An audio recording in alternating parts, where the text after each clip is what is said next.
Hey, it's Kendall, and this week on 90 Church, we're finishing up our discussion on who Jesus is. Today I want to talk about the fact that Jesus is the bread of life. This is what he talked about in John chapter 6, starting in verse 32. This is Jesus having a conversation. My Father offers you the true bread from heaven.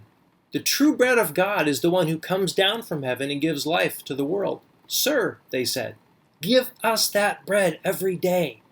Jesus replied, I am the bread of life. Whoever comes to me will never be hungry again. Whoever believes in me will never be thirsty.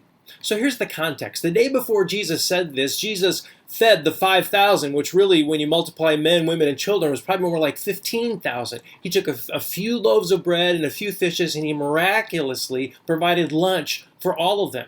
So the next day, what do? Well, of course, they come back to him and saying, hey, we want more bread. And Jesus says, you know what? You're not really looking for bread. What you really want is the true bread of heaven. And the good news is that God wants to give it to you. So they say, great, give us that bread. And that's when Jesus says, I am the bread. I am the one who can satisfy your spiritual longing.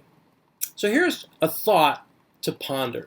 When's the last time you felt hungry for the presence of Jesus with the same intensity that you felt hunger for lunch?